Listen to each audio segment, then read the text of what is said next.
अस्सलाम वालेकुम दोस्तों, मैं आपका भाई, आपका दोस्त तनवीर लाहौर से। हेलो फ्रेंड्स, मेरी दुआ है आप सब लोग जहाँ रहें खुश रहें, आबाद रहें, खुशियाँ बांटते रहें, लोगों के खुश होने का ज़रिया बनते रहें, ना कि उनकी दिल आज़ारी का ज़रिया बने। लेकिन आपके कमेंट पर एक वीडियो बनने लगी है और स्पेशल वीडियो है अगर समझ आ जाए तो, और आम रिवायती वीडियो से थोड़ी सी हट के वीडियो है। कबूतर के बारे में ये बताया जाता है कि ये चीज़ ऐसी हो तो अच्छी होती है, लेकिन क्यों अच्छी होती है, इसके पीछे रीज़न क्या है, तो इस पर बात करेंगे। और स्पेशली आज कबूतर के जोड़ पर बात होगी। और ये कमेंट एक किया पाक पिजन यूएस से। मैंने इनका पहले कमेंट नहीं पढ़ा, मेरी सेकंड लास्ट वीडियो पर उन्होंने कमेंट किया था जिसमें मैंने वो तेल के बारे में बताया था। उस पे उन्होंने कहा जी मैंने पहले भी कई बार आपसे सवाल किया है, आप जवाब नहीं देते, जवाब उनका देते हैं जो सिर्फ आपकी तारीफ़ करते हैं। तो प्यारे भाई ऐसा तो कुछ नहीं है, और आपका गिला शिकवा सर बजा है, लेकिन सवाल पूछने वाले को मतलब ऐसा एटीट्यूड नहीं रखना चाहिए। हम लोगों ने एक सवाल करने के लिए हम लोग उस्तादों के साल साल खिदमत की है, उनके पास जाते थे, बैठते थे, जुर्रत नहीं होती थी सवाल करने की, और उसके बाद उनसे सवाल किया जाता था, वो भी उस्ताद की मर्ज़ी कि अगर वो जवाब दे दें तो ठीक है, ना दें तो तब भी ठीक है। तो आज तो बड़ा आसान हो गया यार, फेसबुक यूट्यूब भरी पड़ी है, बताने वाले बहुत ज़्यादा हैं और सुनने वाले कम हैं। तो ऐसे मौके पर आप लोगों को ये चाहिए कि यार मुझसे आपको कुछ नहीं मिल रहा, कहीं और से हासिल करें, बहुत सी दुनिया बताने वाली। लेकिन इस नाराज़गी में भी एक मोहब्बत है, और वो जाहिर है कि जिस जगह से इंसान को उम्मीद होती है ना कि मुझे यहाँ से सवाल का जवाब मिलेगा, तो गिला शिकवा भी वहीं होता है। तो मैं इस गिले शिकवे को आपकी मोहब्बत समझता हूँ जनाब।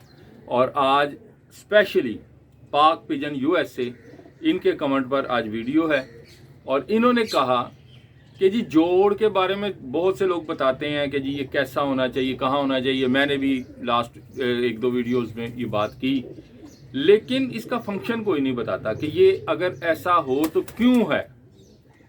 या हम लोग बात करते हैं कि यार जोड़ जो है वो लचकदार होना चाहिए और मतलब हड्डी के बिल्कुल करीब होना चाहिए, और ये बातें होती हैं।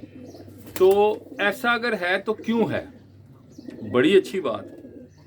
अच्छा, आज आपको एक इन्हीं बातों में एक टिप भी देता हूँ। मुझे नहीं पता, आप लोग जाहिर है मुझसे ज़्यादा इल्म रखते हैं, आप भी सीखते होंगे, समझते होंगे, आपका क्या तरीक़ाकार होगा। मैं कबूतर के बारे में, ख़ास तौर पे इसके स्ट्रक्चर के बारे में जब मुझे कुछ जानना होता है, या होता है ना इंसान को क्यूरियोसिटी होती है कि यार ये क्या है, क्यों है, तो मेरा एक तरीक़ाकार है, मैं बड़े परिंदे को चेक नहीं करता।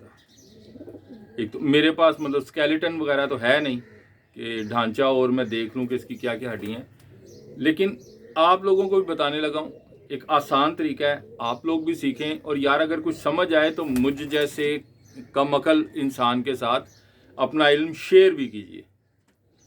बिल्कुल, हम लोग दूसरों को तो बड़ा दावा करते हैं जी बताना चाहिए, अच्छी अच्छी बातें करते हैं, यार बताने से इल्म बढ़ता है और ये वो, लेकिन जहाँ बात आ जाती है ना अपना इल्म शेयर करने की, तो यार वहाँ हम भी कुछ कंजूसी कर जाते हैं।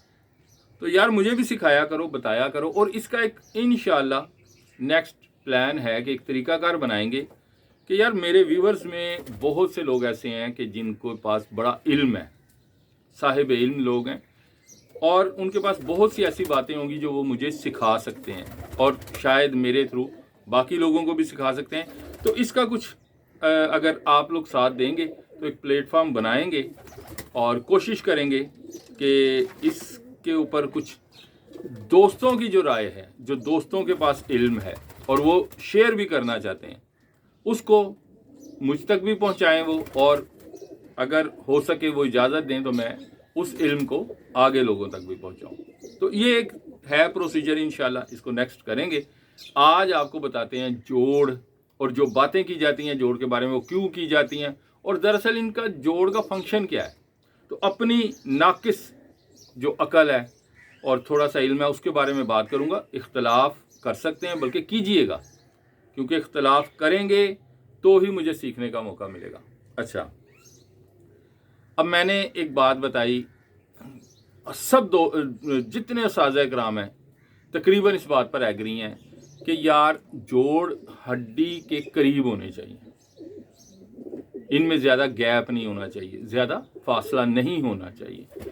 और बहुत से लोग तो कहते हैं, कुछ लोग कहते हैं कि सख्त होने चाहिए, लेकिन मैंने भी और बाकी उस्ताज़ कराम ने भी आपको एक बात समझाई है कि यार इनमें एक लचक होनी चाहिए, एक नरमाहट होनी चाहिए, एक मुलायमियत होनी चाहिए। और कई दोस्त कहते हैं जी जोड़ जितने ज़्यादा मतलब क्लोज़ होंगे अच्छा होगा, लेकिन अक्सर मैंने भी ये बात की है कि यार बहुत ज़्यादा क्लोज़ नहीं, थोड़ा सा इनमें हल्का सा माइनर सा गैप हो तो वो अच्छे होते हैं। अब ये चीज़ें हैं तो सही, बहुत से लोग बताते हैं, कोई कुछ बताता है कोई कुछ बताता है, लेकिन इनका मकसद क्या है, क्यों होने चाहिए, इस पर बात करेंगे। और मैंने आपको कहा कि मैं आपको एक टिप दूंगा कबूतर का हड्डियों के बारे में अगर आप मालूम करना चाहते हैं तो आपने कैसे करनी है बग़ैर परिंदे को नुकसान पहुंचाए कि जिसको आप खोल दें और ये वो नहीं, ऐसा नहीं है। जिंदा परिंदा कोई नुकसान नहीं पहुंचेगा, और इसको किस तरह से जज करना है तो ये आज आपको बताते हैं जनाब। इसके लिए मेरा जो तरीक़ाकार है वो ये है कि मैं कबूतर के बच्चे को चेक करता हूँ। जब बच्चा छोटा होता है ना उसको चेक करता हूँ, उसमें आपको तकरीबन इसकी हड्डियों के बारे में सारी मालूमात मिल जाती है। और आज जोड़ के बारे में भी जो हम जानेंगे वो एक बच्चे से ही पूछेंगे कि यार आखिर ये जोड़ करता क्या। तो जनाब आप एक बच्चा पकड़ता हूँ और आपको बताता हूँ कि ये दर हकीकत जोड़ होता क्या है। कहते हैं जोड़, हम मुझे इस चीज़ पर इख्तिलाफ है कि हम इसे जोड़ कहते हैं, लेकिन कहते हैं ना कि हरफ़े आम, मतलब आम बात हो गई है, हर आदमी ये इस्तेमाल करता है, तो इसलिए कह रहा हूँ। वरना तो ये दो हड्डियाँ हैं और ये आपस में मिली हुई नीचे से नहीं होती, ऊपर से मिली होती हैं रीढ़ की हड्डी के साथ। ये आपको दिखाते हैं।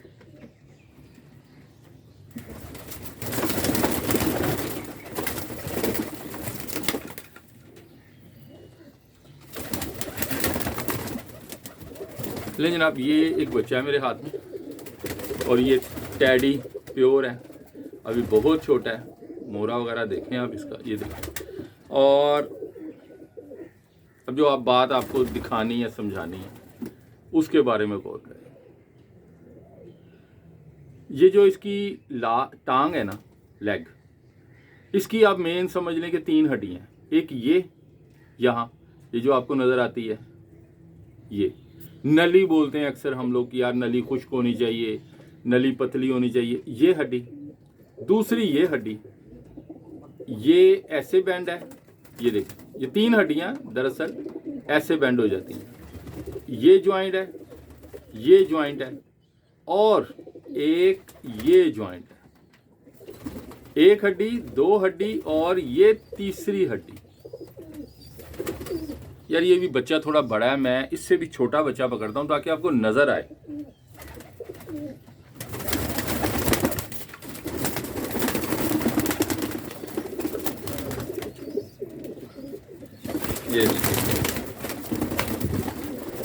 ये PSP और टैडी क्रॉस, ये देखिए, आपको चोंच से ही पता लग जाएगा। अब इस बच्चे में आपको समझाने की कोशिश करता हूँ। ये देखिए, हाँ इसका कुछ आप अभी पर कम है तो नज़र भी आएगा आपको। ये देखें, एक ये हड्डी 1 2, ये जॉइंट, और ये 3, ये हड्डी। अब ये जो तीसरी इसकी हड्डी है ना, सबसे ऊपर वाली, ये वाली, ये हड्डी, ये दरअसल यहाँ जॉइंट है जोड़ की हड्डी के साथ। यही हड्डी जब ये नीचे आ रही है तो ये जोड़ बन रही है, ये हड्डी कबूतर का जोड़ बन रही है। ये देखें, अब ये इधर से आई ये इधर से आई और ये आकर जॉइंट बन गए, ये नीचे यहाँ, ये देखिए, ठीक है।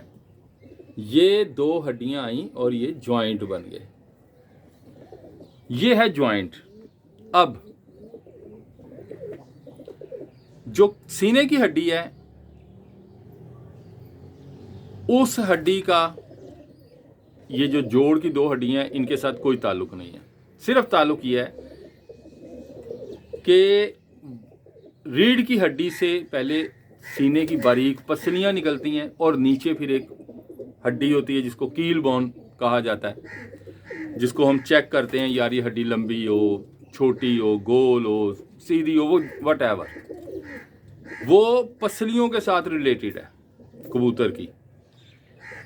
लेकिन पसलियां ऊपर जाके रीढ़ की हड्डी से जुड़ गई हैं। अब थोड़ा सा गैप आता है जहां पसलियां ख़त्म हो जाती हैं, उसके बाद ये रीढ़ की हड्डी के साथ एसोसिएट होती है जोड़ की हड्डियां, दोनों लेफ्ट और राइट। ये दो हड्डियां कर्व करती हुई नीचे आती हैं और यही जिसको हम जोड़ कह लेते हैं। अब इसी जोड़ से इसकी टांगें बाहर निकलती हैं। दरअसल ये देखें, ये रीढ़ की हड्डी है, ये इसकी कमर, यहां से ये हड्डी और ये हड्डी, ये बच्चा बहुत छोटा है, ये देखिए, ये दो हड्डियां ये साइडों में, ये जब नीचे की तरफ आती हैं तो ये जोड़ बनती हैं और ये यहां पर इनके साथ ये जो इसकी टांग है, ये इसकी टांग इसके साथ जॉइंट है और यही हड्डी जब नीचे आती है तो ये जोड़ की हड्डी कहलाती है। अब सबसे पहली बात ये कि ये ऊपर से जॉइंट है लेकिन ये नीचे से दोनों खुली हैं, नीचे से जुड़ी नहीं हुई। अब ये इसलिए नहीं जुड़ी हुई कि कबूतर ने सबसे पहले तो चलना है, जब वो चलेगा अपनी दोनों टांगों को हिलाएगा तो चाहे माइनर सा इफेक्ट आए लेकिन इन हड्डियों पर भी इफेक्ट होता है और ये हड्डियां भी मूवमेंट करती हैं कबूतर के चलने में। एक चीज़ तो ये, चलें जी, हमें तो कबूतर के चलने से गर्ज नहीं है, हमें तो है परवाज से गर्ज। तो परवाज में ये क्या काम करती हैं? अब दर हकीकत जब हम ये कहते हैं कि यार कबूतर के सीने की हड्डी और जोड़ की हड्डी में गैप ना हो, इसके पीछे लॉजिक क्या है? जोड़ की हड्डियां बहुत ज्यादा बड़ी ना हो, जोड़ हड्डियां जितनी ज्यादा बड़ी होंगी, लंबी होंगी, सीने की हड्डी में और जोड़ की हड्डी में गैप बनता चला जाएगा। हमारे जो पुराने साज़ा कराम थे उन्होंने यही बात कही कि यार हड्डी और जोड़ में गैप कम हो, यानी कि जो हड्डियां आगे जोड़ की हैं और सीने की हड्डी है उनमें गैप कम हो। इससे ये पता लगता है कि इनकी जो जोड़ वाली दो हड्डियां हैं, ये जो दो हड्डियां हैं, ये वाली, ये जो इसकी कमर से यूं नीचे की तरफ आ रही है, ये बहुत ज़्यादा बड़ी ना हो। ये छोटी होंगी तो सीने और उसमें, यार ये इसको मैं छोड़ दूं बच्चे को, ये तंग हो रहा है, छोटा सा बच्चा। और ये इसका बाप पैडी देखें जी आगे। अच्छा, अब मैं आपको जो बात अब समझाने लगा, रीढ़ की हड्डी है, पहले उससे पसलियां निकली, फिर नीचे कील बोन जिसको हम चेक करते हैं, उसके आगे हड्डियां हैं दो साइड्स में, ठीक है, कर्व की हुई जो नीचे की तरफ आती हैं। अगर ये हड्डियां लंबी हो जाएं तो हड्डी और जोड़ के दरमियान गैप बढ़ता चला जाएगा। अब इन हड्डियों का जाहिर है कि फंक्शन ये भी है कि इन्हीं हड्डियों की वजह से पीछे जो दुम है वो मजबूत है। अगर ये हड्डियां छोटी होंगी, इन हड्डियों में बेढंगापन नहीं होगा, एक्स्ट्रा ऑर्डिनरी लंबी नहीं होंगी, कबूतर की दुम अच्छे बैलेंस में होगी। में भी जब कबूतर अपनी दुम को मूव करता है मोड़ काटते हुए, तब ये जो दो हड्डियां हैं शायद कहीं इनमें मूवमेंट होती हो। हतमी बात नहीं है, सिर्फ मेरी एक सोच है कि कबूतर को ये मोड़ काटने में भी, राउंड लेने में टर्न लेने में मदद देती हैं। जो ऐसे कबूतर जिनकी हड्डियां बिल्कुल सख्त और बिल्कुल क्लोज होती हैं ना, ठुकी हुई, उनकी हड्डियों में सोजिश आ जाती है, में भी ये हड्डियां वर्क करती हैं, चलती हैं। अक्सर साजा ग्राम से आप सुन लीजिएगा, जो कबूतर बिल्कुल क्लोज जुड़े हुए जोड़ होंगे ना, वो नहीं काम करते। एक परवाज दे देंगे, दूसरी में नहीं देंगे। क्यों? कि उनकी हड्डियों में सोजिश आ जाती है। अब ये मेरा ख्याल है, इससे इख्तलाफ भी किया जा सकता है। आप परफॉर्मिंग बर्ड देख लें, उनकी हड्डियों में माइनर सा चाहे हवा के बराबर फासला होगा ज़रूर, और एक ख़ास किस्म की लचक होगी, वही कबूतर काम करते हैं। अब ये छोटी तो नहीं, वीडियो लंबी हो गई है, लेकिन बात करनी थी, बात आपको समझाने की कोशिश कर रहा था। जोड़ की जो दो हड्डियां हैं, एक तो टांगे उससे रिलेटेड हैं, जुड़ी हुई हैं साथ, वहीं से निकली हैं। दूसरा ये कि ये बिल्कुल इन्हीं दो हड्डियों के ऊपर जो दुम कदा जिसको बोलते हैं ना, या जो एक दुमची होती है जिससे दुम बाहर निकलती है, बिल्कुल रीढ़ की हड्डी का एंड होता है, उसके अंदर भी छोटी सी हड्डी ज़रूर होती है, रीढ़ की हड्डी, उसी से वो मूवमेंट करती है। वहीं पे जो है ये जोड़ है, में भी इस जोड़ का कबूतर की मूवमेंट में बिल्कुल जाहिर है, जब रीढ़ की हड्डी वो हिला रहा है तो इसी रीढ़ की हड्डी से ही ये जोड़ निकला है। तो जब ये हड्डी मूव करती है इसकी कमर की, तो इनमें भी मूवमेंट कहीं ना कहीं जोड़ों में आती होगी, पॉसिबिलिटी है, क्योंकि रिलेटेड है। अब आपका सवाल आया, मैंने इसके ऊपर सोचना शुरू किया है, आपको एक ख्याल दिया है कि यार आप भी थोड़ा सा इसके बारे में सोचें, और अगर कोई बात समझ आए तो यार मुझे भी समझाइएगा, ज़रूर समझाइएगा कि आखिर जो बात मैं कर रहा हूँ वो गलत है, सही है, या इसके अंदर और क्या बेहतर बात हो सकती है। सीखना चाहता हूँ आप लोगों से, तो ज़रूर बताइएगा। इंशाल्लाह नेक्स्ट कोई प्रोसीजर बनाएंगे कि मैं एक नया व्हाट्सएप बना रहा हूँ, जो सिर्फ़ और सिर्फ इसलिए रखूँगा कि आप लोगों के साथ, जो मेरे व्यूवर्स हैं, उनके साथ मेरी जो है वो बातचीत होती रहे और आप लोगों से मुझे सीखने का मौका मिले। लेकिन सिर्फ बातचीत पॉजिटिव होगी, और जो लोग सिखाना चाहेंगे मुझे, उनके साथ होगी, मुझसे सीखने वालों के साथ नहीं होगी। पहले ये बात क्लियर कर रहा हूँ, जो लोग मुझे सिखाना चाहेंगे, बताना चाहेंगे, उनके साथ बातचीत होगी। इंशाल्लाह नेक्स्ट ये काम करेंगे। तो आज एक बेसिक छोटी सी वीडियो आपको दे दी है, ज़िंदगी रही तो नेक्स्ट भी बात होगी। तब तक के लिए इजाज़त दें, अल्लाह हाफ़िज़।